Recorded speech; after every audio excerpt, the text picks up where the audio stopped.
All right. Hello, hello. Welcome back. Welcome back, everybody.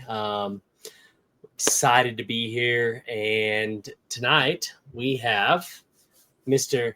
Andy Ramos. Hello, everybody. Hello. How's everybody doing? Quick little backstory. I'm not going to dive too deep into it because we're going to dive into this plenty. But, so Andy, you were picked up when you were practicing heat for the first event at the NXL. Correct. Okay. Well, yeah. Mm-hmm. But right at the NXL practice, at the layout practice, right? Mm-hmm. And so they picked you up, and it's been history ever since. I'm really excited. Last event, I really saw the wheels clicking for you. And I just was super stoked to see you go out there and absolutely crush it. You did a phenomenal job. So I was really pumped. Yeah, I got to see a lot of big moves out of you, and I was just like, hell yeah, Andy. I'm like, here we go.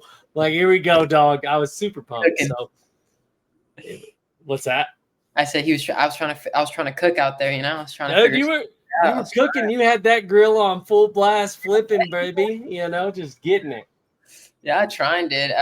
But yeah, no, dude, it's been a wild ride. Honestly, it's been now about 7 months since I've been picked up, and it's been a journey. Honestly, I'm still flabbergasted. Honestly, even just thinking about it, sometimes I'm looking up, right, and even just seeing a jersey and my last name and seeing Houston Heat on it. It's like that's me. It's crazy, Yeah.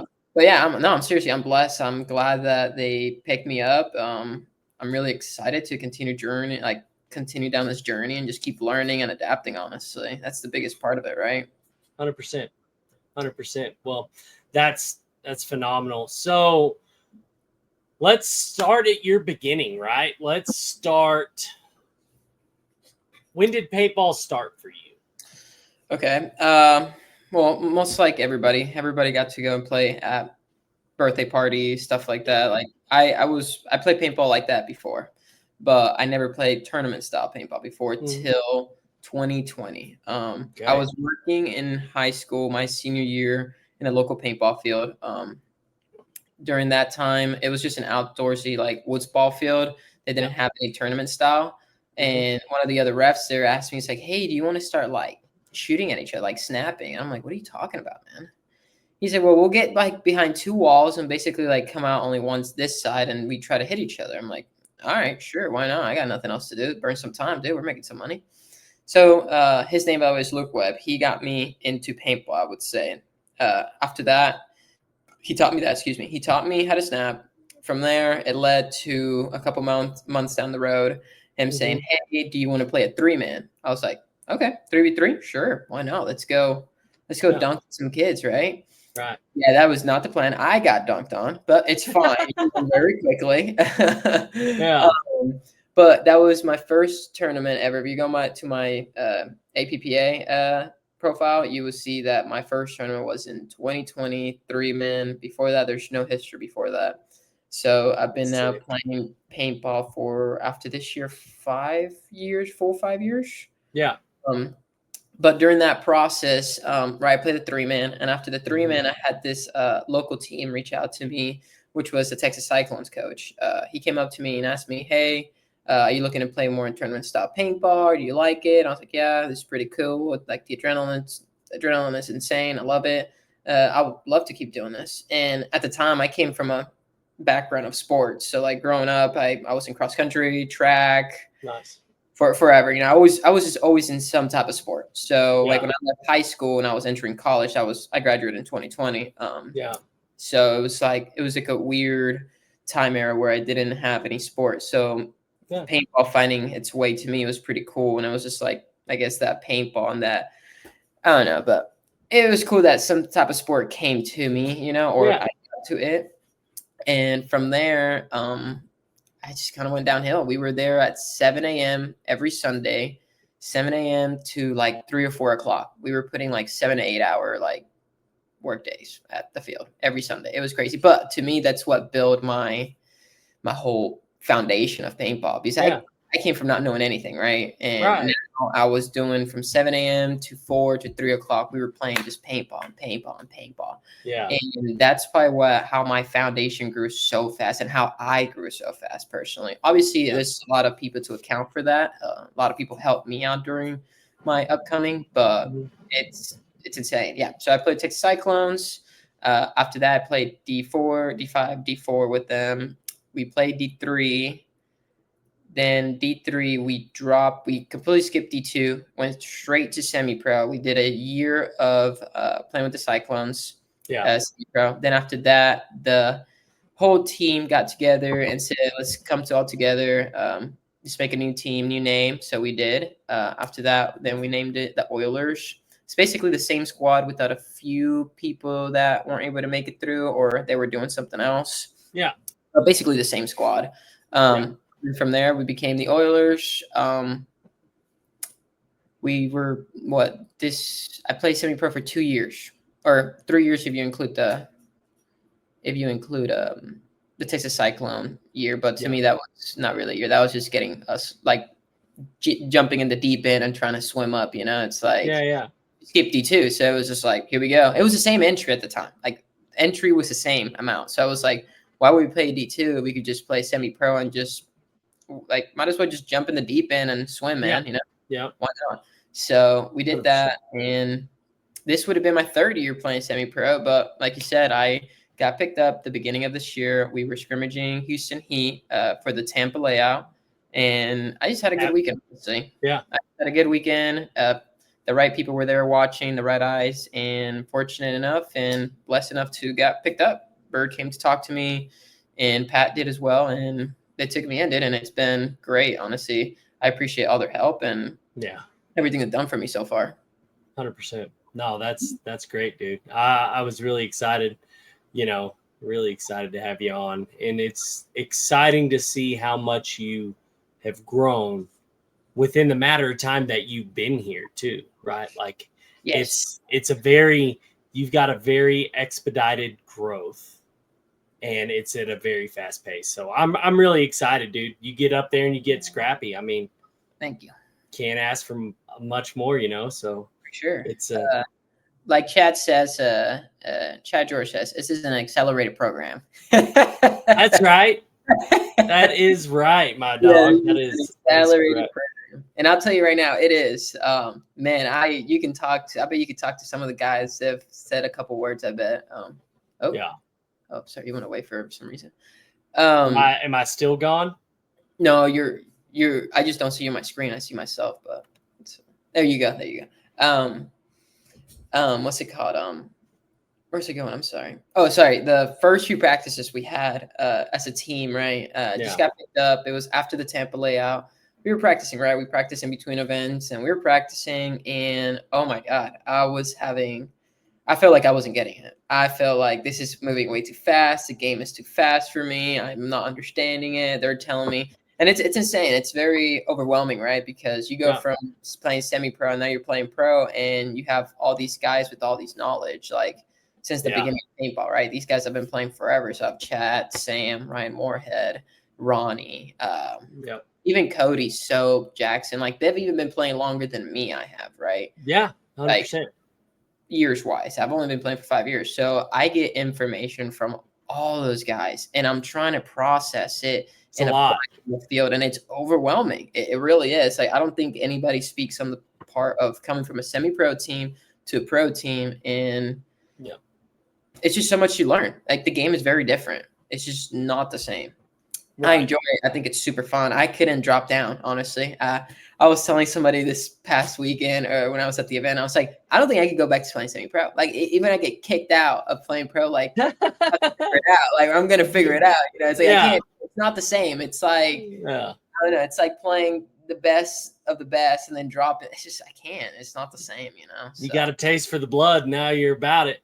I agree, dude. That's awesome. I'm trying to make a name out there for myself. That's it. And I think this last tournament, we really got to see you excel, and you're doing it right. It's just putting in the time, which you put a lot of time in the field. If no one follows, if you don't follow Andy on Instagram, I'm going to put a shameless plug in here for you. where can they find you at so they can follow you and follow your journey? Instagram. Just Instagram. I think mine is like Andy Detailing 27. Honestly, I would have to check. I don't have it memorized top of my head. But yes, I changed my Andy Detailing 27 all together. No caps, no nothing. So Andy Detailing 27 all together. You can find me there. Follow him. Come on. Follow him. Follow this man. Follow the journey. But, yeah, exactly. And so, I think, I mean, you put in so much time. You're always at the field. You're always going out there and playing. You're just grinding away. And it's so good to see because you're like, this, where I'm at's not enough. It's like really, it's time to really punch it and really get after it and start maximizing your time, which is amazing. And I'm super stoked to see that come from you. It's really exciting. And like I said, it shows, right? Your practice pays off because look at how much you played. Shoot, you were almost out there every point. I saw Sam post today. We had a total of 18 points. Yeah. And 10 of those we won and 8 of those we lost. I would have to go back and see how many I played, to be honest. But no, I think I've played the most I've ever played since I got on the team this event. And 100%. Honestly, I think it was a little bit to do with my work ethic, Ryan, how much I've done, obviously, to be able to earn that starting time. But I think it was also due to the layout a little bit. I think every layout is dependent in 100%. different ways. I think the last few layouts were a little more really value your body, a lot of bound shots, which there were in this one a little bit, but I don't think as many as the last few have had. Yeah. It was just a different style, right? Just the layout overall. When they bring it out, it's just how it's going to play, especially that Sunday style. It's just, I think I'm still learning how to play defense, and that's not my best, skill, obviously, but it's something I have to get better at because it's something that you got to play the scenario. And if you're up by 2, it's like, you got to learn how to play defense, right? Like, why are we going to keep pushing, giving them the chance to shoot me if I could just sit in the back and shoot a lane and let them come my way, right? I just have to be patient. The guys see it on the field all the time too. They'll just see me kind of get a little squirrely and they're like, yo, Andy, calm down. It's like, I hear I get a little, ooh. You get amped up. But you're making those high IQ moves, right? You knew, who were we playing against? Iron Man. This one moment, it was super crucial for us for a turning point, and we were up. We were 5 live. The other team had 3, right? You were playing the one on this. It's just the first point against Iron Man that we were 0-0, like the first point, and it lasted about 10 minutes. I think so. That was a big point for me. That was an insane point, just because how long it was lasting, and I was just like, thank God I had Cody behind me, to be honest, and he was keeping me pretty calm, and he was usually only like a bunker right behind me majority of the time, but if it wasn't for that, I think I'll be freaking out a little bit, because I was in their snake right before their snake pretty quickly. It took a bit to get there, but after Cody got on my side and the snake side, we really pushed that side, and I knew there was 3 bodies in the snake that round, so it was crazy. I was like, there's nowhere for me to go anymore. I was like, I got 3 bodies in front of me. We're trying to kill the cross kills on the Dorito, and I'm trying to set a bait trap, like a trap for the Dorito 2. At one point, I told Ronnie, let the D2 go to the Bravo, which is a big wedge on Dorito side. I'm like, let him go. Fuck it, let him have it. Why not? Maybe I can catch him in the scab. Ended up missing him, which is fine. He ends up wrapping it, puts me in. I had to duck down. I didn't mind the move from him going from that wedge to the 50 break on the Dorito side, because now he's fully exposed to me. So I knew that. So the moment he made that move, I was like, oh, you're dead. And that's exactly what happened. We were able to get, I believe that was the first kill. I think it was a 5v5 for the longest time. It was a long hold, yeah. Oh, yeah. I didn't expect to go out there and, sorry. You're good. I didn't expect to go out there and be gone for 10 minutes. Be like, oh, hey, Bird, we'll be gone for 10 minutes. See you in 10 minutes. I didn't expect that to happen, right? So we were trying to just piece it all together and make sure we really won that point. But I think what we're really good at is dragging teams to the deep end and making them suffer. I think, us taking you a 10-minute point, we're going to win it just because we have confidence in our guys and our communication that we will win. Like, and that's exactly what we did, right? Like, we got the kill on the Dorito side. And after that, they got a little more antsy. We got another kill off the Snake side. And after that, that's when I was like, well, but Cody told me, hey, you want to take the next bump? I'm like, sure, we got 2 kills. If I could get one more guy off the field, then you guys could finish it off. Exactly what I did. I just wrapped that W on the Snake side and just killed that dude right there. And after that, I died. But but 4 people alive. That's fine. Exactly. Now we're on a 4-on-2, and that's a way better situation to be in that place. And I was really excited to see you make that come together. I was really excited to see you make the sacrifice, right? It's not about being selfish, it's about the team. If I get this guy that's in there up their Snake, that's the furthest down their side, if I get rid of him, everyone else can start really going through it. And at that point it's going to be a massacre, right? Should be on paper. So there's and that broke it open, and shortly after it was a concede, right? So that's what you needed. That's what we want. Everyone just played great.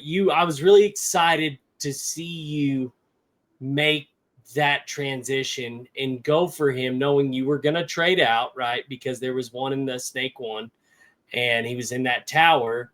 But you got in there when he wasn't looking. Cody was ripping a lane down it, so you could get up there and get him out. And so it was awesome. It's good. No penalties. It was clean. So, I was super stoked. And when that happens, you're like, oh, dude, hell yeah. You're like, you're getting it. You're doing it, right? You're doing what your goals are set to do. Oh, yeah. That after we won that point, they conceded. Oh, it felt good. It did. Because even being such a long point, obviously it's not what we wanted. But after we won, it's all that mattered, right? And just thinking about the process that we went through to get that point and win it, it felt good. And that gives you a good morale for the team when you're leaving. That concede, you hear that noise, concede, and you have the point, you look back, it's like, okay, that's how we did this. Let's keep it going. Keep the energy going. Let's keep going, guys. Yes. It just feels good, It's hard to come to a match and start the first match just losing the first or the first point. It's always difficult, everybody gets a little bit in their heads and stuff. And at the end of the day, this is such a mental sport. 5 guys with guns. It's chess, right? It's chess. Let's be honest. And all those guys on the field have the same skill level. All of those guys can shoot, run a gun, snap. But at the end of the day, it's what's difference in your head, right? So what's your mental game when you're in there? Right? How does it change when you lose 1 point? What happens if you win 1 point? What happens if you're tied? What your overtime? Are you nervous? How nervous are you? I think those aspects play a lot in paintball, in my opinion, because I still get them to this day. You know how nervous I get still. Even this is my 4th pro turn. I get very nervous still, to be quite honest with you. Even though I've now done it 4th events, I don't think I'll ever stop. Honestly, that's more of me liking the sport and wanting to perfect everything I do. But nothing ever can be perfect. But we can try, right? That's it. Even when you hit the Hall of Fame, right? It's still not over. The ride is still. How can I be better? What can I do? Exactly. Ryan Moore's a great example. He's always like, "What can I do to be better?" And I ask him that same question every single time. Even if we win or lose, I would go to any of those guys and be like, "Hey, what can I do better?" And you can criticize me. That's the whole thing about sports, right?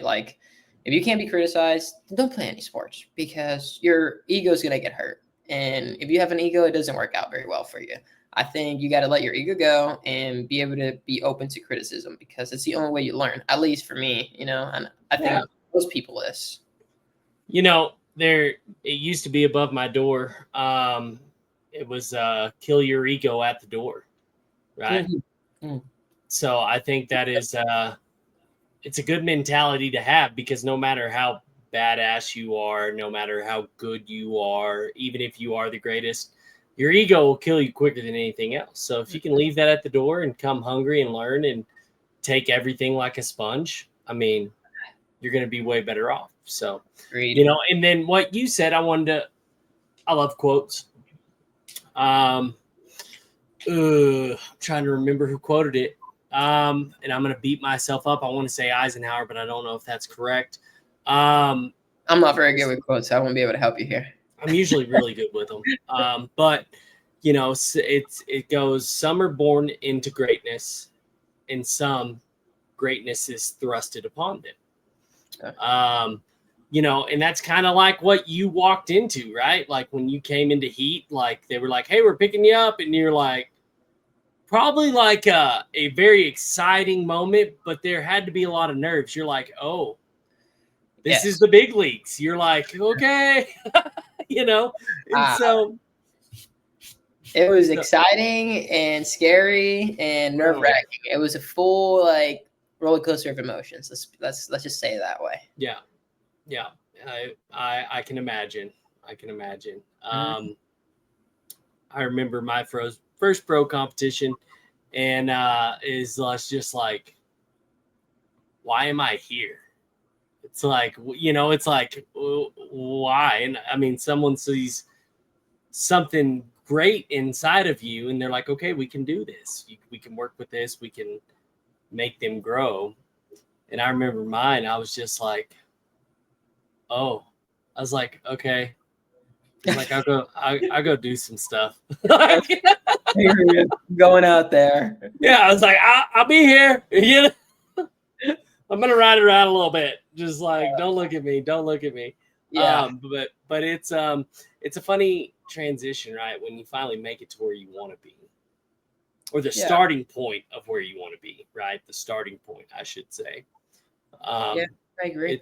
It's a fun ride, and I think it's something no one will really ever forget when you get that opportunity. So I think it's super rad. Yeah, it's different. It's very life-changing. I'll tell you that right now. Yeah, exactly. Even being saying you're a pro athlete, it's different. And funny part is like, even as a kid, like I said, right, I was part of sports growing up, and I've always wanted to be a professional athlete. As a kid, I found it so intriguing, like being a professional athlete, like just being that top player and being a top, being part of that top athletes up there of your sport. I thought it's a pretty cool thing, honestly. So I was like, why can I not do this? So like when I found paintball, I was like, man, I'm really good at this. And like, obviously, like I'm small, and that gives me, it helps me, and I'm really fast. So that helped me too. Yeah. And so I was like, man, this is great. This is the sport that I wish I knew about 10 years ago, because then I could have been playing pro a long time ago. But God has a plan, and it worked out for me. You just got to be patient, and He'll reward you with a lot of things. So you just got to ride. You got to ride the roller coaster with God and let it show up when it's supposed to, how it's supposed to. It's funny you said cross country. I don't really talk about it to a lot of people, like Ronnie know, Ryan know. I don't think anybody else knows. I actually had scholarships to go run cross country. Really? Cross country and track. Yeah, I had scholarships to go run. Chose a different route. I was like, I'm over school. It's like it's not that I wasn't intelligent enough, because I have a very high IQ that I can prove by paper. It's fun because you'll never know it. But I was just over school, and I wanted to serve a bigger purpose and have a better cause. And so I chose the route after that, and which is great. Wouldn't change anything for the world.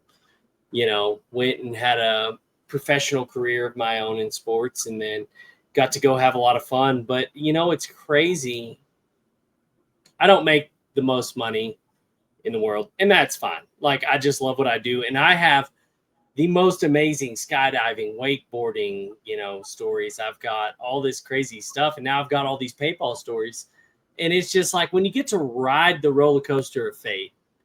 Sorry, my dog. Mine wasn't here not too long ago too. It's it's such a wild journey, because you there's times where you're like, oh, I wish I would have done that. And then you really think about it, that you would have changed your route. And if you're really happy with where you're at, you're like, no, I wouldn't have. I wouldn't change a thing. Like I'd let it ride. I'd let it ride, man. Yeah, I agree with that. Obviously I've taken a different path, but like I think sometimes like a lot of people are always trying to think ahead. And I think it's good to think ahead. It is. Like having a 5-year and a 10-year plan is actually very important because I have now realized a couple years ago how fast timing actually goes when you're out of school. Like everything seems to just fade. Gone. So I think it's good, obviously, but I try not to dwell too much on it because I know God has a plan, and me, like I just have to believe in that plan. As long as I'm being good as a good person, a good human being, and just being positive and putting the same energy out there, I know I'll be rewarded. Yeah.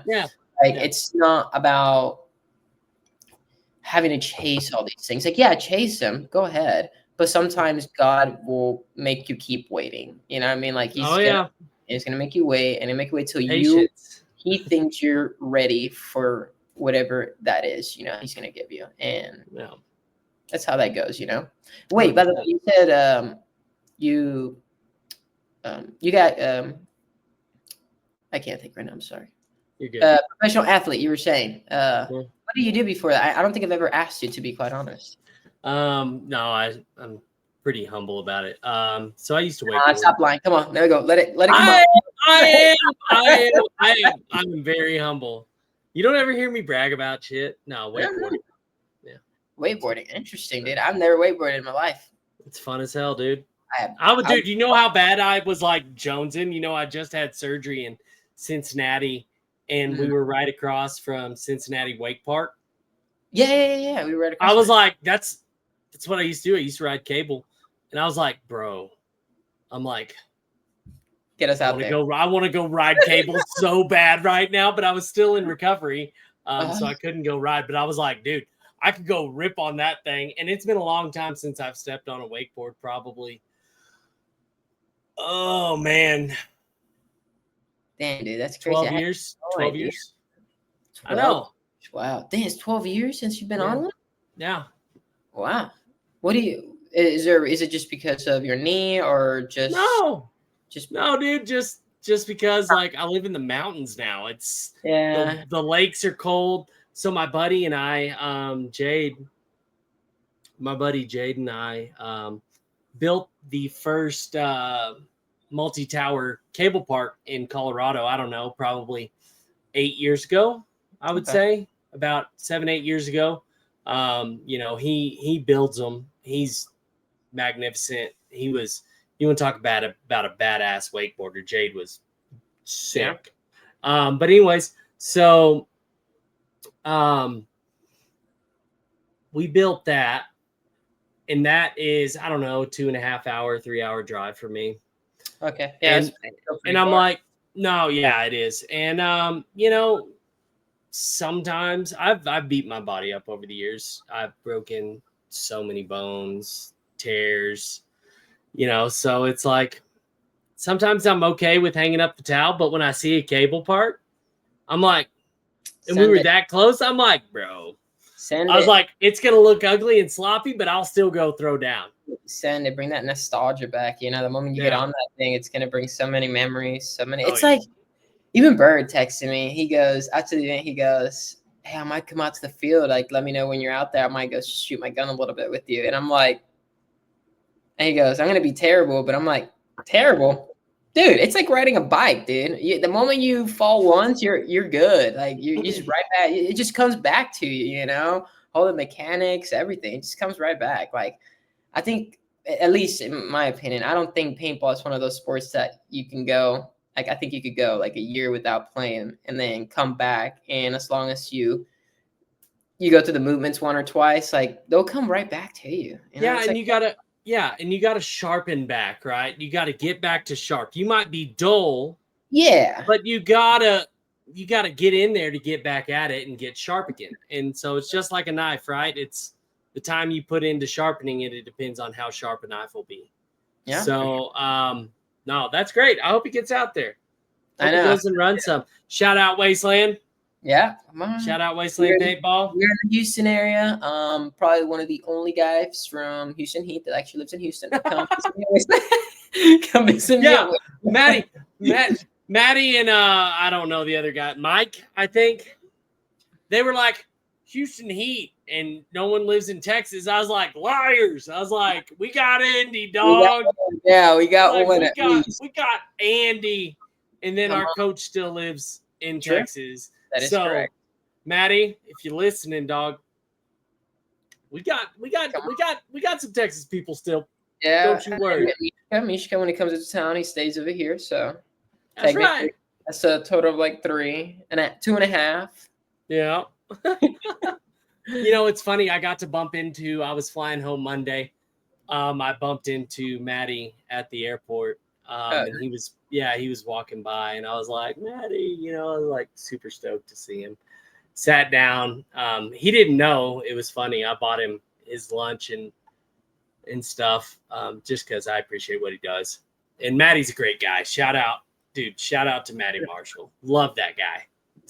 He's done a huge part for the sport, Yeah, I mean, he is the voice of paintball. He's the salt of the earth too. Like, if you really get to talk to him, dude, I could sit down and talk to him about history for days, man.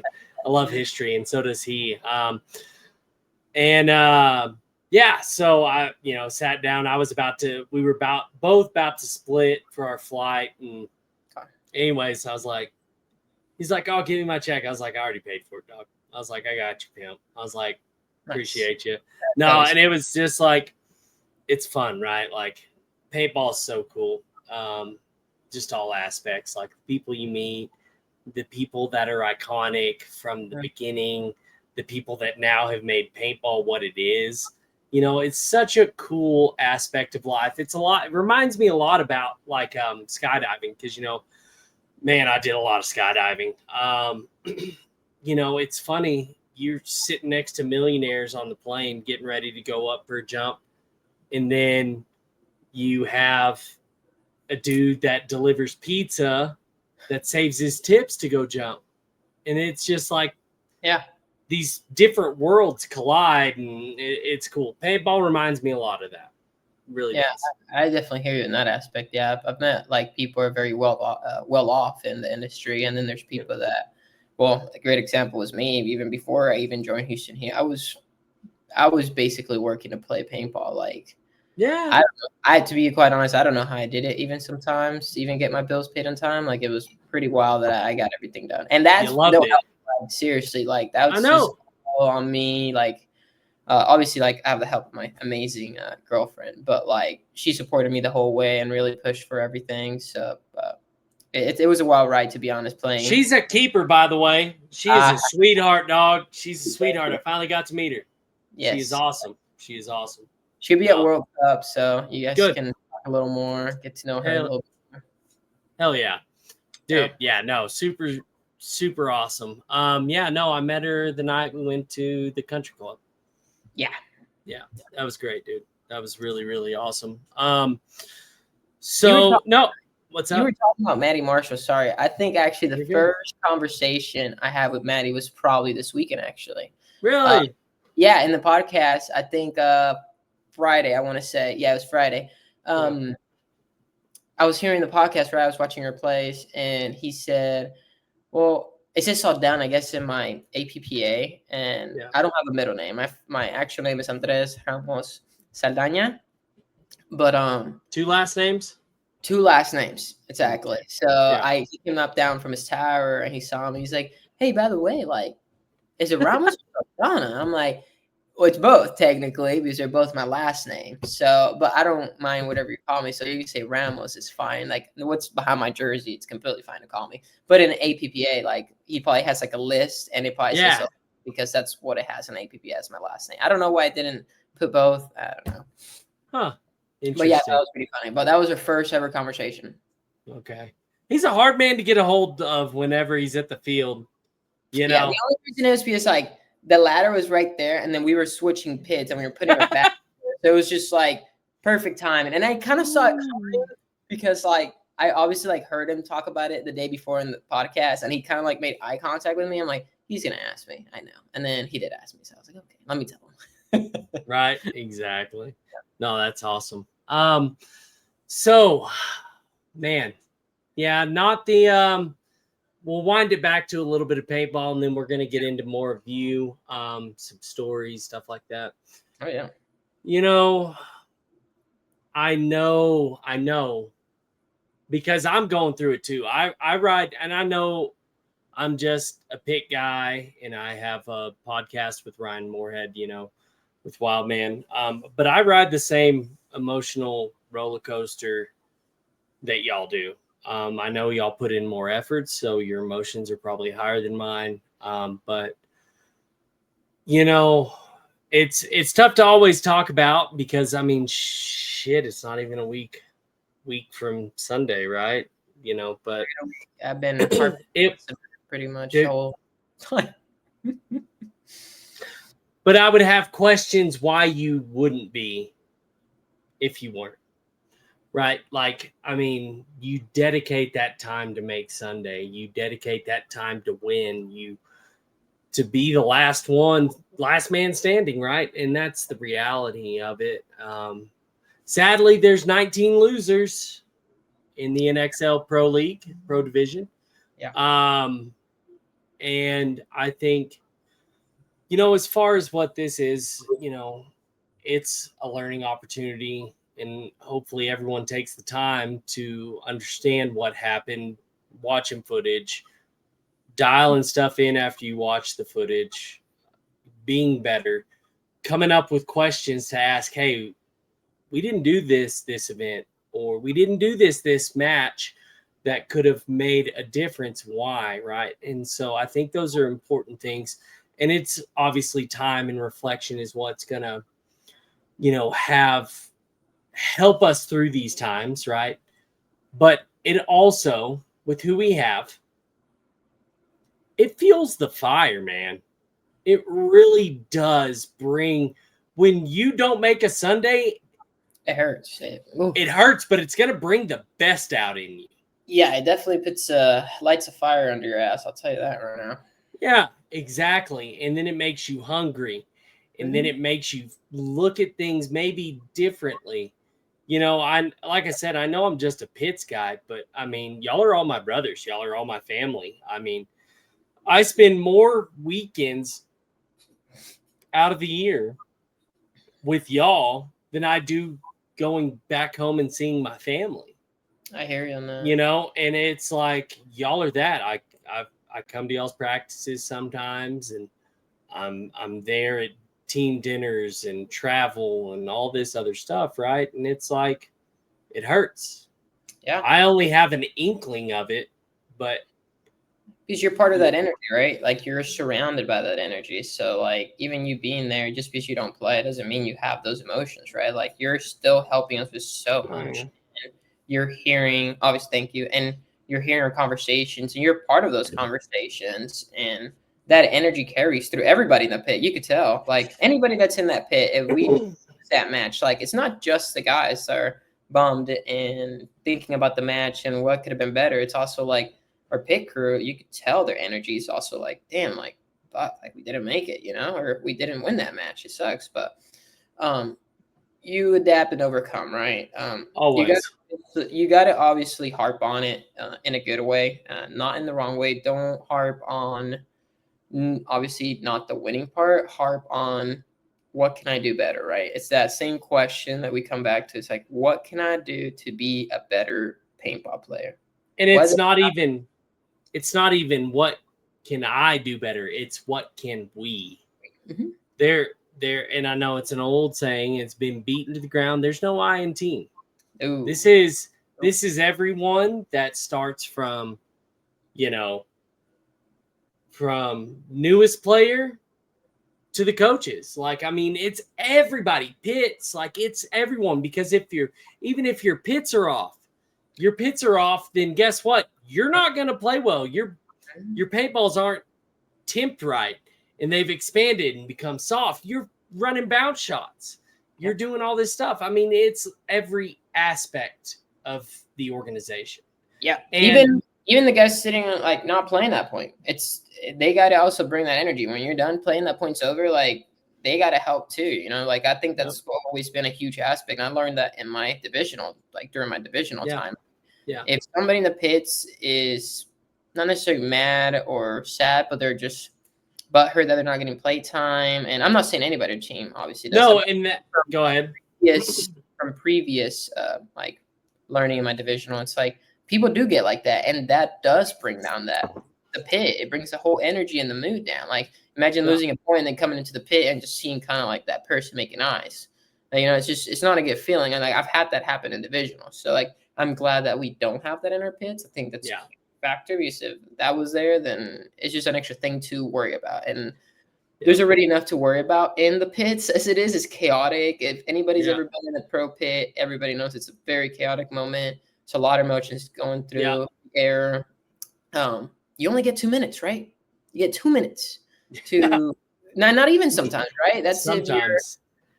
Maybe sometimes you get more if the other team went longer, but sometimes the point could end in the first 20 seconds it goes off, and you're like, well, we're right back on the field. Let's go. You know, it's like every single time you get off that field, you have to be ready to listen and speak your 2 cents and give information to the coach. And after that, it's just kind of shut up, listen, and get ready to go again. You know, keep that sharp and just keep learning.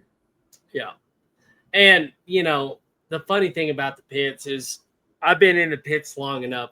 You know, I run mostly the markers. I take care of all the paintball guns. And I'm with all the new players, it took me a minute, but I know how like Ryan likes his loader loaded. I like, you know, I know like if I know that like you're going and diving a little bit warmer paint and full to the brim so there's no shake, you know, and all these little things, it's funny. But that is the minute details that people don't know about paintball or understand, that like those little differences, you know, can make or break a point. Mm-hmm. You know, you're running hard and going for a very hard dive, you know, and if you're blowing up paint first out the rip, you know, it's like in the game. It's brutal. It's screwed. It's right. Brutal. So, but that's the whole thing. I think that the Heat organization has now.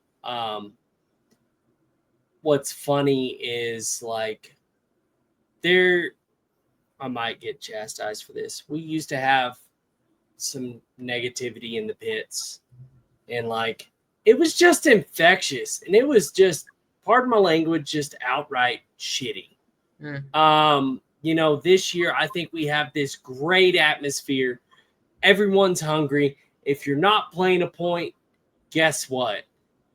They're helping being part of the pits, you know, talking about what they saw, this and that, you know, and I think it's a great thing. And I think it's a really, really amazing thing that we have going on.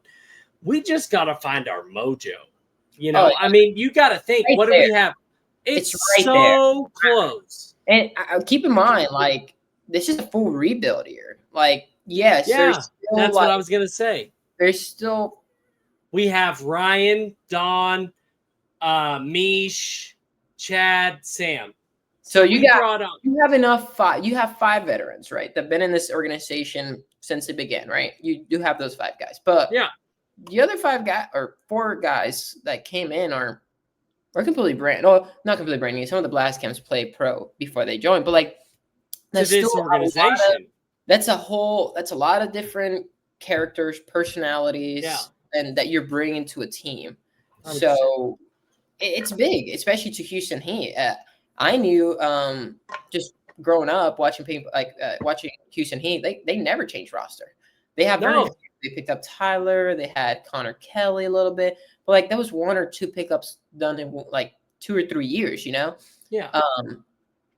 Having almost four new guys come into a roster and get rid of some, that's huge for Houston Heat, you know? And it's a big shift.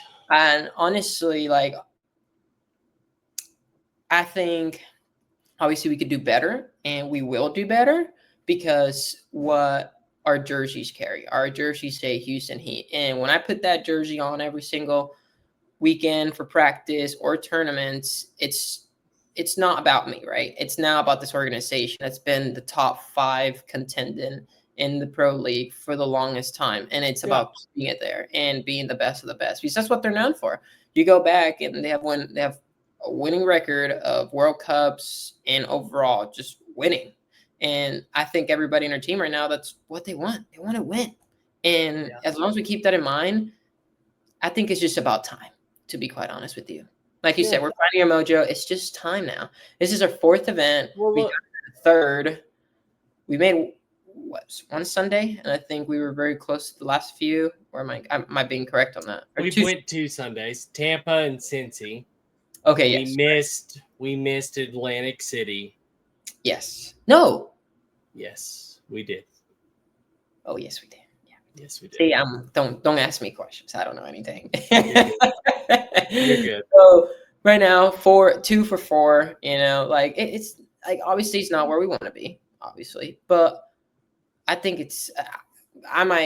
This is my opinion, right? I'm new. I think that's great for bringing 4 new guys, and bringing a lot of personalities, like we talked about. I think it's not bad. It's a whole lot big rebuild here for this team. It's a lot of characters, new personalities. So when it going making 2 Sundays out of 4 events so far is not a bad start. It's a starting point, but you build from there, right? We medaled. We medaled on one Sunday. Mm-hmm. You know, we got to achieve a medal. We podiumed. We got 3rd. You know, and then in Tampa, we placed 5th again, which, you know, last year, I don't know if you kept up with it. Last year, that was our status quo. It was 5th. We were 5th literally every event. Sorry, I just shut my window. Oh, Saoirse, come here. Come here. I'm going to pick up this big ass dog. Come here. Look, this other dog. That's one of them. I'm not about it. Come here. She's not. She's so sassy, dude. All right, go. Get out of here.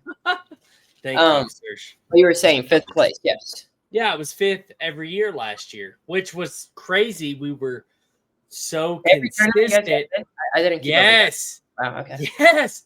We were 5th every tourney last year. And what was crazy is we were so consistent. We placed top 3 overall. I want to say. Definitely consistent there. I could be wrong about the overall finishing point. I thought we were. Don't crucify me, crowd. I'm sorry. I can always fact check. You know, I can go back and take a look at it. But I think we placed 2nd overall last year because of the consistency.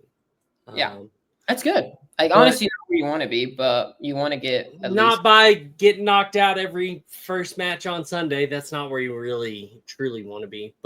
And we broke that this year. We did. We put a fucking medal on the board. I came home with the medal, and you know everyone else did, and it was like, dude, it's like, you know, but new growth takes time to grow into what you want it to be.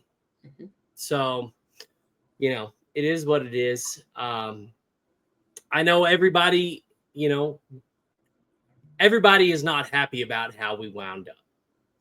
But that's what you need to create that growth, right? Like when a fire comes through, burns a forest down, it burns it to the ground.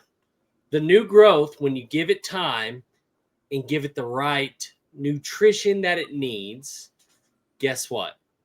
It grows even better and stronger. It's even better. There's more nitrogen in the soil. There's more nutrition. Agreed. There is a better footprint for things to come into fruition. So yeah. I think we're just going through that phase. I mean, look at Impact. Look how much money they spent on bringing in big money this year. A lot. They got Zupa back. They got Zupa back. Who? Oh yeah, yeah. Zupa. Yeah. Don't ask Zupa. Being honest, don't ask me a lot about. I want to say they got Zupa came back. They got Tyler Harmon. They got Rainey. They brought in Mouse, and then they brought in No, Marcelo. No. Originally Mouse was yeah, there. yeah, yeah. Okay. Originally, Mouse was there. Correct. That's correct. And then Marcelo. And look at that. Look, it just goes to show it doesn't matter sometimes how much you pay for talent. If it doesn't mesh and you're trying to find that meshing point, it won't click. But now, grant to them, they played lights out this tournament. Glad to see them. I love Tyler. Shout out to Big T Dog, T Harm. Love him to death. You know, him and I were really, really close when he was on Heat. You know, and I'm glad that it panned out. They got the opportunity to show up and show out. You know, they play great, dude. Being undefeated, that's tough. That's tough in this league, this 100%. Day and age. This year, I think it's been the scrappiest it's ever been. I mean, you look at Sea Dogs. Look at the Sea Dogs coming in and just beating breaks off people. Look at Uprising. Look at Uprising. I mean, there's no one that can't beat anybody in this league, this 100%. Day and age. Yep, I agree. And even going back to that part of like players, like team buying players and spending a lot of money on them, I think in this aspect of paintball now, I think it's different. It is. It's not like it used to be. It's not where you could just buy these fast guys or these old, not older challenges, guys have been veterans and buy them and expect to win, because now the game has changed so much that, like, yes, you need the talent, but you really don't. You just need 5 guys that trust each other and can communicate and keep going, to be honest. Like, that's the true thing about this new style of paintball. I think any of the 20 teams right now in the Pro League can 100%. And win. 100%. And I mean, that's what it boils down to. It boils down to people connecting better in this time frame that we have. If you connect and gel, you're going to have way better success. So, I mean, that's just where paintball's at. And that is honestly good because it puts people in check. Are you putting the time in? Is your team putting the time in? Are you going the extra miles to go make this happen? And I think that's where paintball should be. It used to be, these are the 4 teams that are going to be on Sunday in the semis, right? Yes, majority of the time back then. Yeah, you could be like, these are 10 teams are going to definitely be there Sunday. 10 teams are going to be on Sunday, and these are going to be the 4 that make it. Yeah.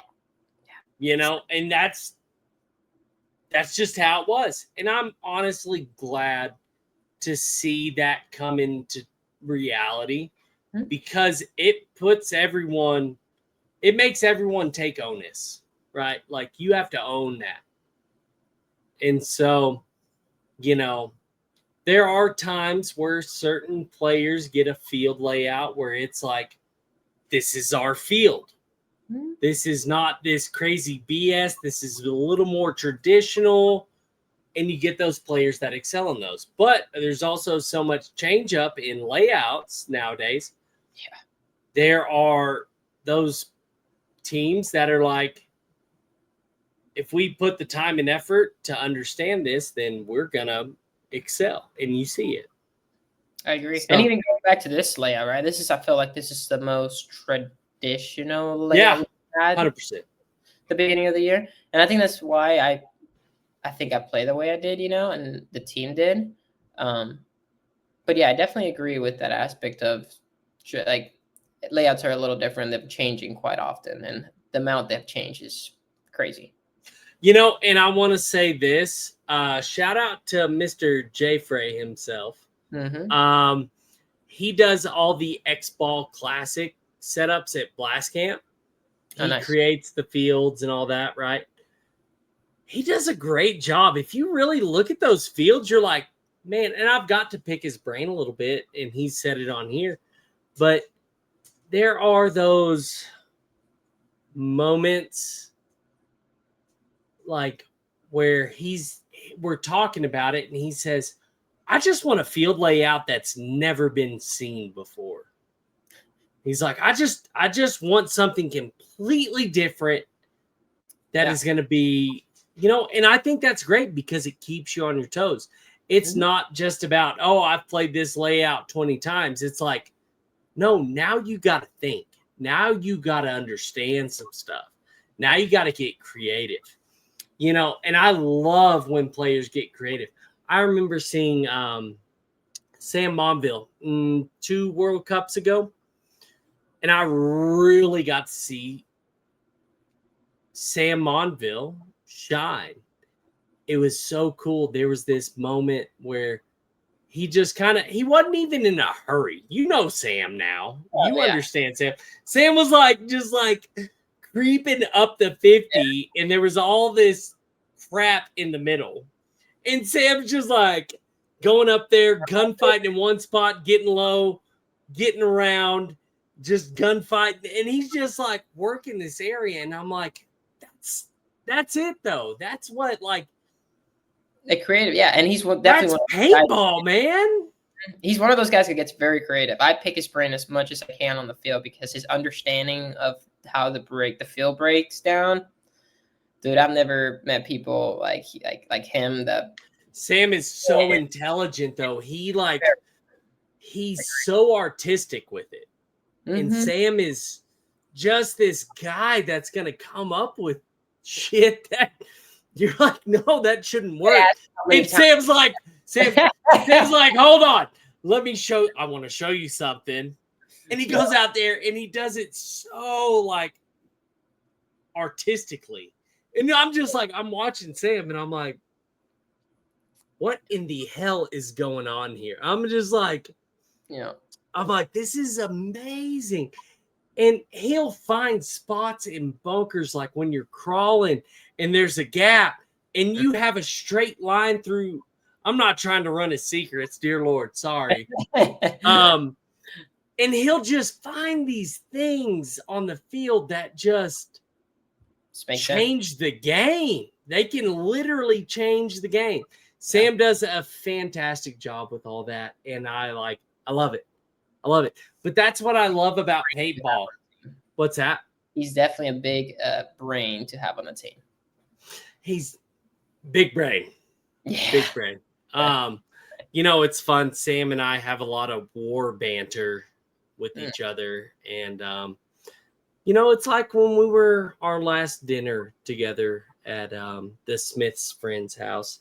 Lovely people, great people. Steve. I don't know his last name. Sorry. I don't either. Yeah. But they have a golf simulator. And it was just you and I were playing on team. We played a little scramble together against Pat. Pat was talking up a big game, dog. And I just knocked my phone on the floor. Pat was talking a big game. And I'm like, come on, Pat. We were like, let's get it. And so we scrambled with him, and I can't remember who else. It was, excuse me, Soap? No. Soap didn't scramble with Pat. Cody. Love you, Pat. We gotta go to an actual golf course. It's gonna be me and Andy on the team. And then it's going to be, dog, we got it, big dog, we got it. And then we're going to do... Let me do the putting. I'll let you do the putting. I can drive. I got to adjust for my slice. You have a slice? We can fix a slice. I do a draw. It's really hard to get my draw not to draw. I got a slice on my drive. I can chip. Do you remember what my chip was? I hate hitting my irons, so I don't know. Dude, I hit a 224.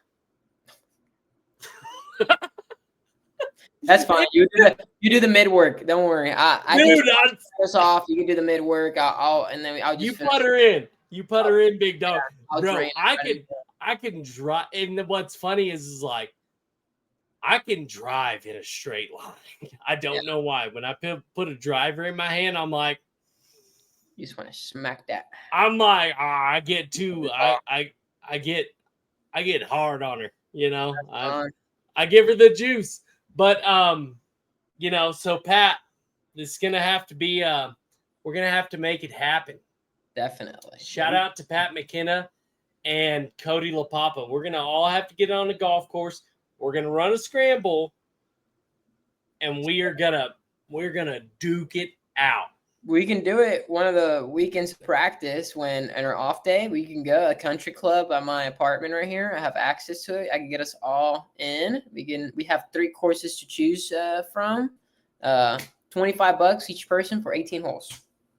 Come on. Done. Let's go to work. We got it. Let's go. But yeah, that was a really good time. I appreciate Steve's family for hosting that, honestly, and sorry 100%. having everything to do. Seriously, the Smith families helped us everybody out, so I appreciate. They're so great. Mm-hmm. They are truly just like wonderful. They're good. So how should we get to the Red Legion match and how I didn't have any vision? I'm glad you have an eyeball. For everyone that doesn't know, Andy was Andy was shot in the eye. He was on the sidelines and he was against the net, and a ball hit him directly in his left eye. Correct? My right eye. Right. It was my left. You're right. Yeah, my right. I want to give this out. Jake Seaball. If you didn't say it, I was, so yeah. I mean, came over. Sam went and got him. Mm-hmm. Said, hey, we need someone that is going to help us. Jake Seaball came over and checked him out. If everyone doesn't know, Jake Seaball is a doctor. Yeah. I think he's his residency right now. I'm trying to finish it, but yeah. What's that? I think he's about to finish his residency at the hospital. Yes, he's in residency. Mm-hmm. But Jake came over, checked Andy out, said, hey, if this is a problem, we need to if this starts happening, you need to get to a hospital like right now. It was a very concerning time in the pits. We were playing at the same time, but I had someone else injured. I do have IFAC, and probably not, obviously not IFAC. Sorry, IFAC's what you carry. I have trauma first aid and first aid. But Jake came over, was talking to you. It was scary. Shout out to Jake. Thank you so much for coming over and checking on someone else while you were just as busy as us. So humanity, just kindness that kid has. And that's my first interaction with Jake that I had. So I appreciate I've been around Jake before. He was part of Houston, so he played with a lot of teams in Houston, and we always scrimmaged against his team. So I've been knowing Jake for a little bit before he left for Dallas. We didn't talk much, but we had small conversations, overshot each other a couple times. No, but it was definitely very kind of him to just come over and definitely check up on me.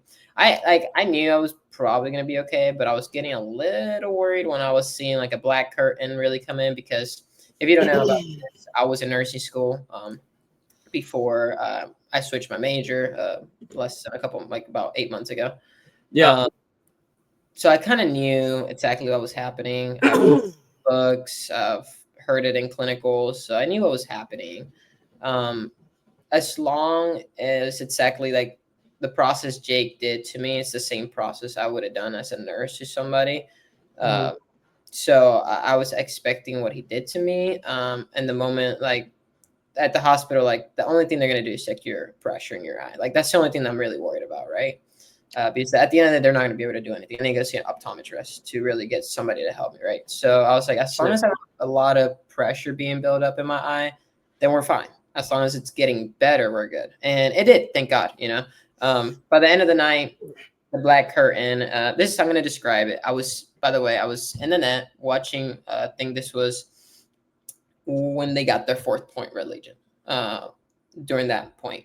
I was just standing in the net watching, and all of a sudden, a ball just comes diagonally, and I was like, "Well, it's just gonna hit the net like regularly and just fall."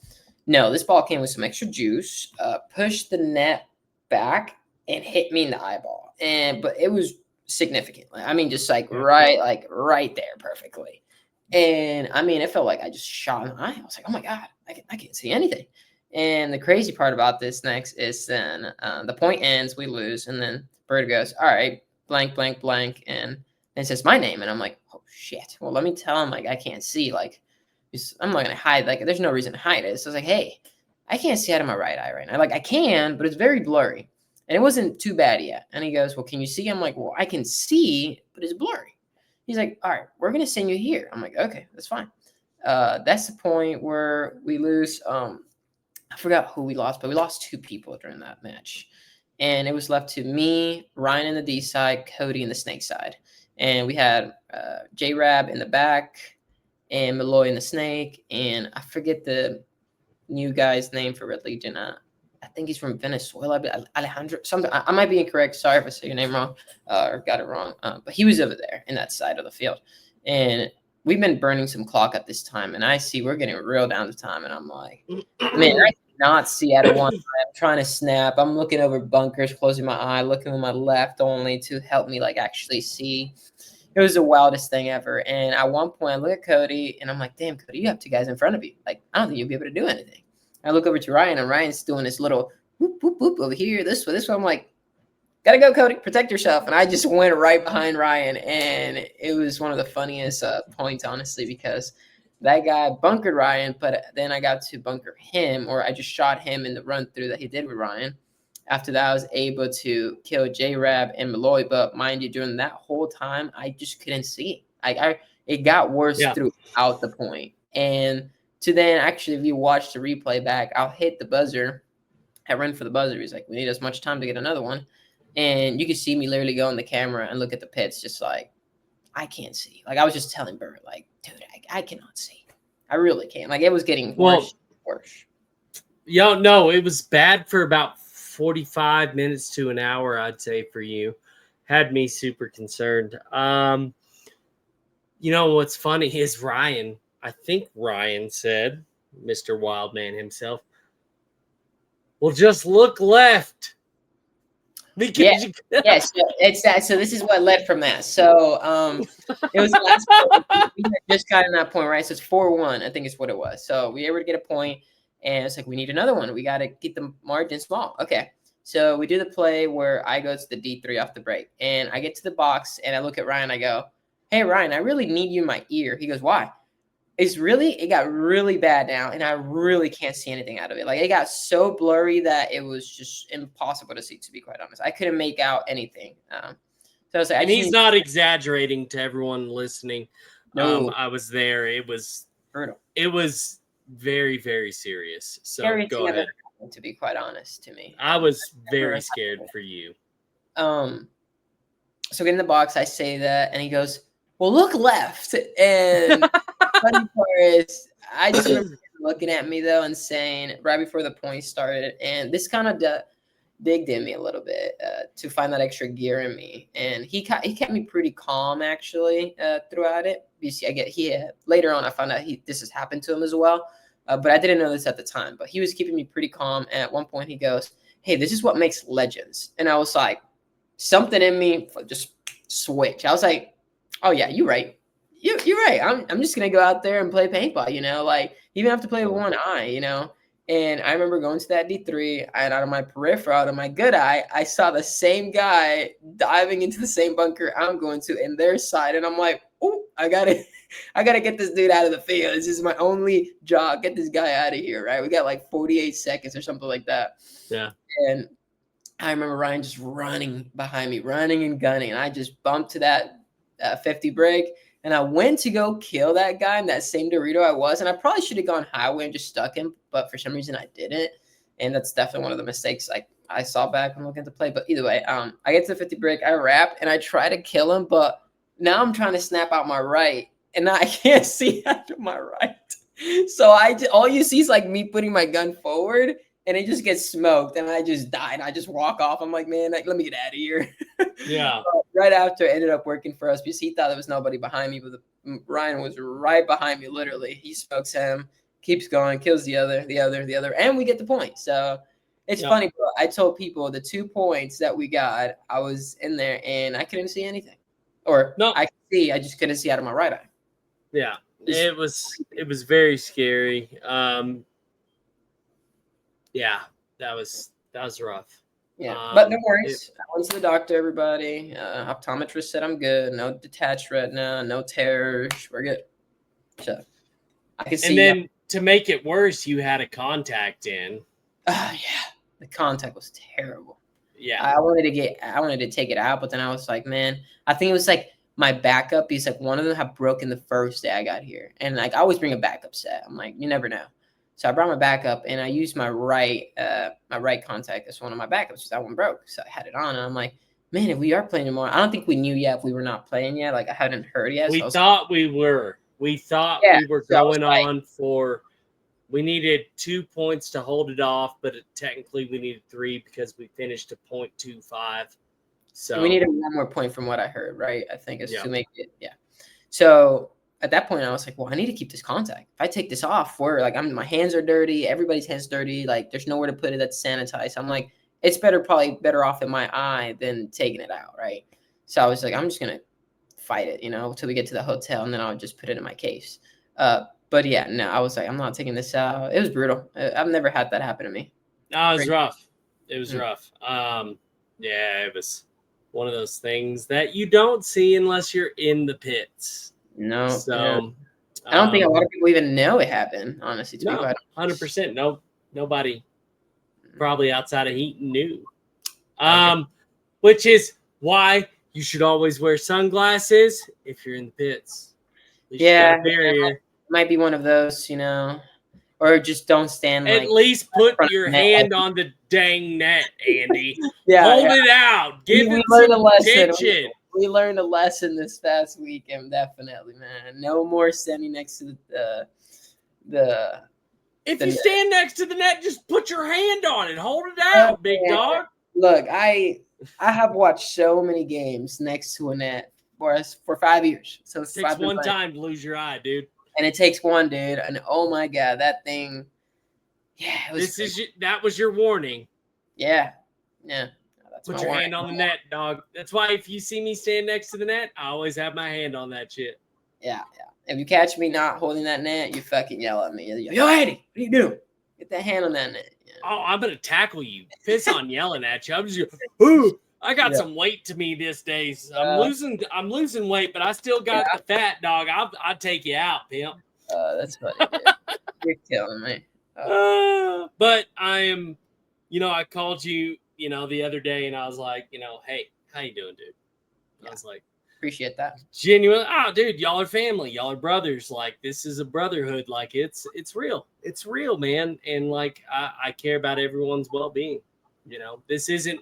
I just show up to a paintball tournament for a free ride. I mean, I ride the roller coaster with you, man. I just might be in the back.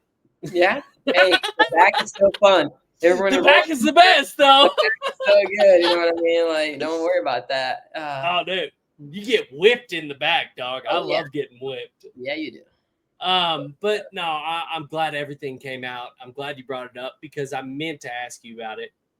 And we've just been in such good conversation. It kind of slipped my mind a little. But I'm glad you brought it up because not only does that speak about you, your eye is one of your most sensitive parts of your body. It's so sensitive and it's so easy to damage. And like for you to fight through that, because Bird asked you, he goes, I need to know if you can play or not. And you said, I'm good. Like, you were like, I'm in. Fuck yeah. Like, the demeanor, the character, the viscosity that's within your character really came out because it would be very easy to say, no, dude, my eye is messed up because you were seeing double vision. I wouldn't say double. It was just blurry. Blurry. right eye is just Okay. literally like blurry. Like, I mean, if you've ever had something in your eye and just been blurred for a second, like you just for a second you blink and it's blurry and then you blink again and it's gone. Imagine that blurriness lasting for till the And next day. out. Yeah. And even Oh, till and next day. even the next day, Wow. a little, it wasn't Hazy. blurry, but it was like a film of white that was just over, like it was so weird to describe. Like Moorhead exactly knew what I was describing because this has happened to him. But describing it to people, it's like, yeah, right now, like I can see you, but it's like a film of white over my eye. And it's a very like tinted thing. It's very weird. But Well, it's your eye trying to heal itself, right? yeah, So, right. Like I just had but trauma. it's this fog. It's this fog that's over your eye. Yeah, I didn't know it lasted that long as far as blurriness. That's even more crazy. But yeah, Don't get I'm shot. glad you're good. I'm glad you're good, dude. Yeah, don't get shot in the eye. Wear sunglasses. Yeah. Put your hand on the net. Yeah. I know a guy who can get you a good pair of Costas if you need a pair. Oh, really? Yeah. I need to find that guy. Hook me up. I think you know the guy. Oh, I think I do know that guy. Ooh, perfect. I think you know. I'll have to give him a call right after this call ends. Yeah, at least a text minimum. Just shoot him a text. Just text. Just text. Yeah, I got a guy. I got a guy. Yeah, he's my Costa Del Mar plug. He's rock solid. Perfect. But no. So yeah, I'm glad you're healed up. Your eye's good. I'm glad you didn't lose your freaking eye, Andy. Yeah, I would have had to hit you in the other eye as punishment because you wouldn't have an eye on the other side. Right? What a Welsh story, you know. Like you go pro and then in your first tournament you lose an eye and then you can't play pro anymore. Imagine that would have been wild. Not good. No, definitely not. But it could have gone that way, you know. It could have gone a lot of different routes. So I'm glad it went the way it did. But imagine, like, this could be a whole different story right now. I could be telling you, I could be telling you a story about me not playing professional paintball anymore because I couldn't see out of my right eye. You know. Yeah. Although you would make a good pirate. With an eye patch. Please, this pretty face can't take that, dude. Come on now. Dude, you rock solid. Sail the 7 seas. Blackbeard, who's that? You know Ramos. You know Captain Ramos. Oh, no. My God. The names for on this team that I've gotten are so funny. Just even in general in paintball. I've got Anthony, too. I was about to say, yeah, I have Anthony. And it's funny because, like, I have some with this team, but even with my previous team, I have so many other team like names with them, and it's like the funniest thing to me, honestly. Yeah. I find them; they're all so fun. Like, and I hear them, and I'm like, well, that's me. They're talking about me. It's funny, you know. It's great. It's a good time. I love nicknames. Yeah, dude, same. I got a few of them myself, and all of them have a great story. Yeah. By the way, Andy came out of paintball because people were trying to call me by my first name on the field, and they couldn't pronounce it, or it wasn't vocal enough to get out to me. So they looked at me and they were like, "You're Andy now," and I was like, "Sounds good, man. Sounds good." Also, before I changed my Instagram name, it was Andy _boy_27_PR. And that's because I'm from Puerto Rico originally. I was born there and raised there for 10 years. But that it was so funny because that's where they kind of got the Andy from. They were like, "We're gonna call you Andy because in your Instagram profile it says Andy, so we're just gonna call you that." I'm like, "Whatever works, man. If you sure, and it helps me, sure, whatever." So that kind of came about. Damn, that's awesome. Yeah, love it. So why'd you pick number 27? Oh, that's a good one. 27 is my birthday. January 27 of 2002. Yes. I'm probably going to hear this and people are going to say, yes, I was born after 9/11. Yes, guys. Did I make you feel old? I'm sorry. What do you want me to do about it? A little bit, dog. Time, dude. I tell them my year I'm born and people like freak out. They're like, after 9/11? I'm like, that is correct. Yes. But yeah, 27 because it's always been my number, honestly. And anything with the 7 has always been part of me. That's why it was kind of funny. Like when I joined the team, I was like, 27? Who has it? You know? And I was like, oh, nobody. I'm like, whoo, we're good. Money. Yeah. Give me that thing, you know? But yeah, it's always been my number. I've always worn it on any jersey. Anytime I've had a jersey, that's been my number. Go to. Nice. First first paintball gun?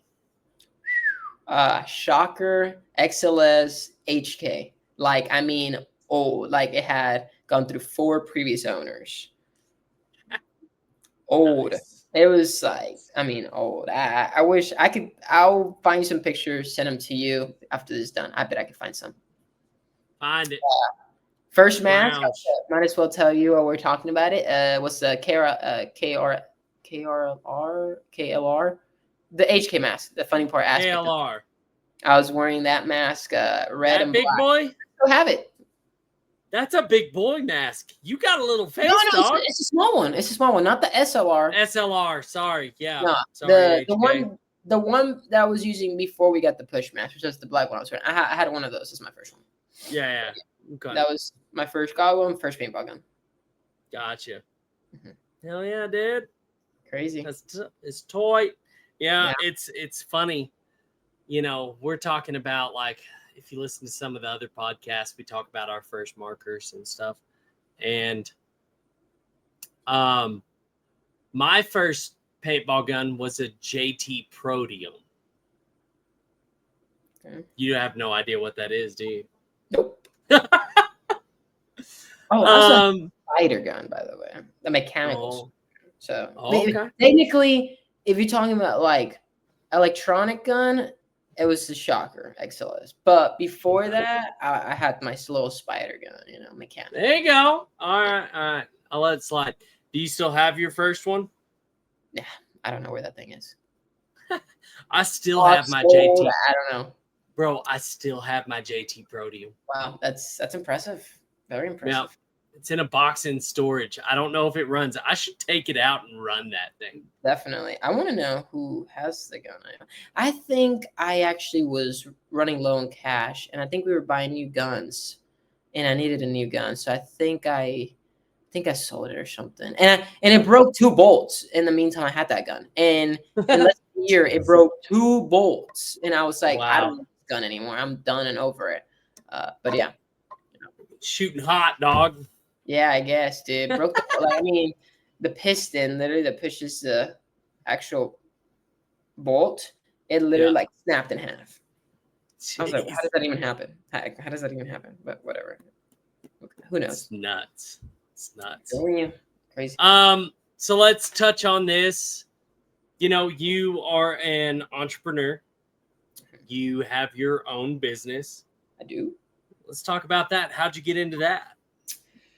Oh, okay. I own a mobile detailing business. I've been cleaning cars since I was, I don't know, 8th grade, maybe 9th grade. I did it just because, like, my dad grew up. I grew up with my dad in Puerto Rico, and he always kept his cars clean. Like, I mean, my car is a clean. Like, my dad's a clean freak. Like, true, like, honestly, and always kept his cars clean. And we always washed them together. If it didn't, take him to somewhere else to get them washed. And I kind of had that when we moved here to Texas. Like, I wanted to wash my mom's car. And then I was like, man, why can I not do this? I'll make some money. So I was doing like $20 car washes, full details when I was like in 8th grade. Craziest thing. Spending hours cleaning for $20, dude. It was crazy. Wow. But it's kind of where like can't speak today. Sorry. English is my second language. Okay. That's aspect of me being an entrepreneur came out, I think. And so I do that. I do a lot of things, but I do that right now. And I went back to school to finish my undergrad. I'll be graduating by summer of 2026. So awesome. A little less than a year. So I'm really excited for that. I'm also in medical sales right now, but I'm kind of like, it's on and off. I kind of do it whenever I want. So it's not like I'm being forced to do it. But honestly, I think I'm just going to put some extra time into the business. The business does really good when I put my time into it and customers come away. And I just want to keep building off of that and maybe just bring just more things to the business, bring PPF wrapping, paint correction, tinting, have a little garage, have people work for me, right? The goal is the passive income, right? I want to just sit around, have discussions with you right now and be making money. And if I can have a little garage and hire maybe 1 or 2 guys that do everything for me and I pay them well and they're well off, then why not? It's American dream, right, man? Like, That's it. do whatever you want. So that's kind of my That's it. goal, and hopefully we get there. But yeah, Nice. Yeah, that's kind of I love it because it's where I'm at right now. I'm doing a lot of studying for myself and stuff. The wife and I are gonna move to Texas, back to Texas in a year. where Oh you yeah. going? Where you going? When we get there, we'll probably be in DFW area, but It's a we good area. might. Oh yeah. That's where I grew up. I was born and raised. Be close to family. We're gonna start a family.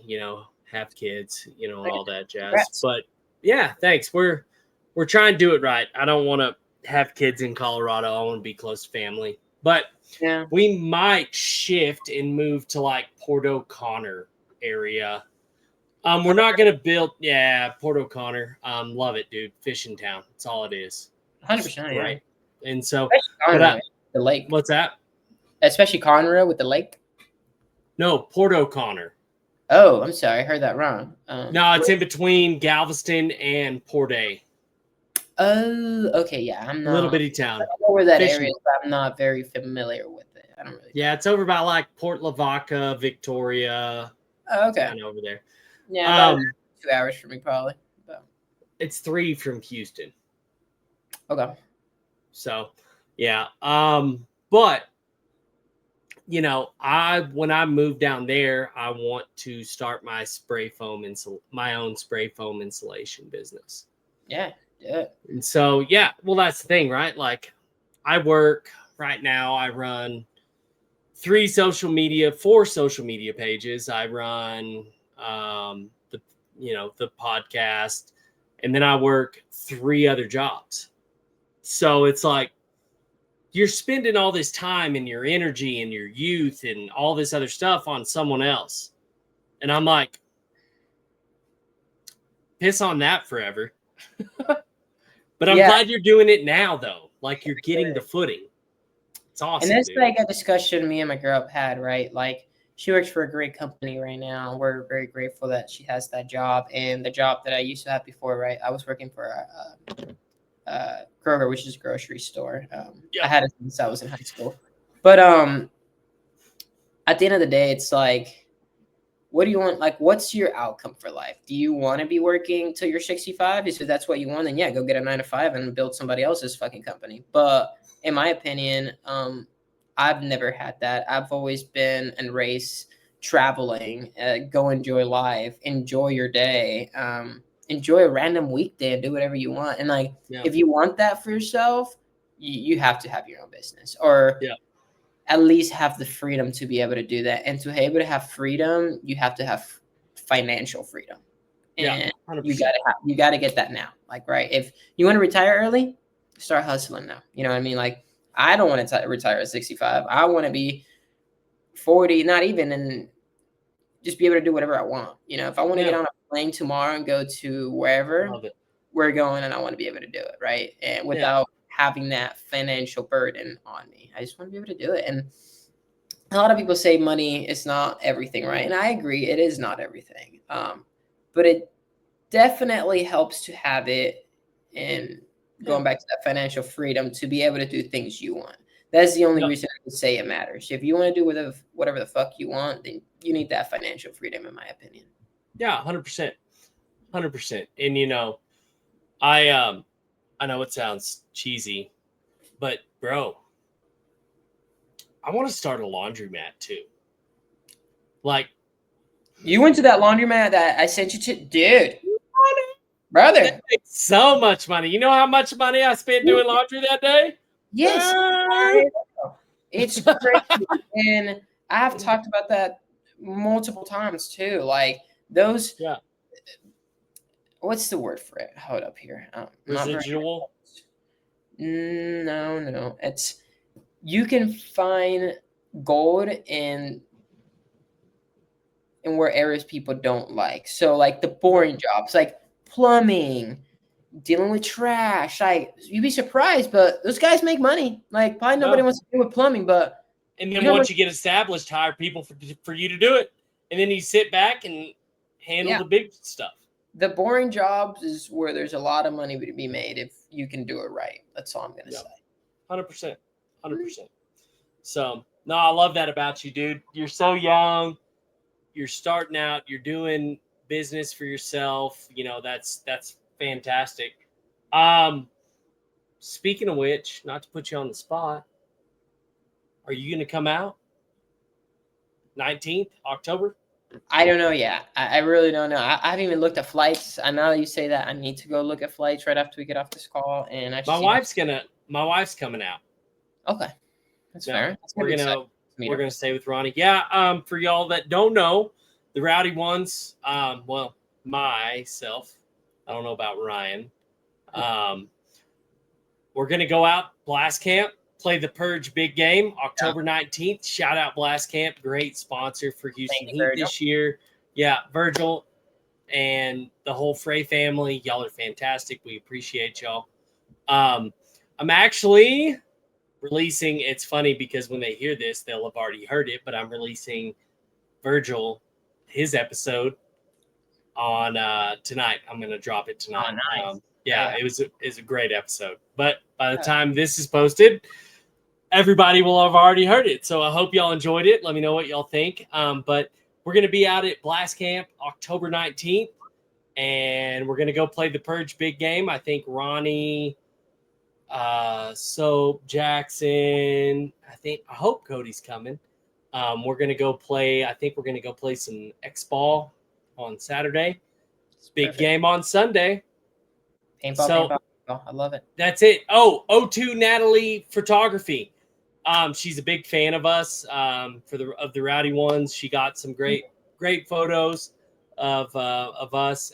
Super appreciative, and she's a big fan. Shout out to O2 Natalie.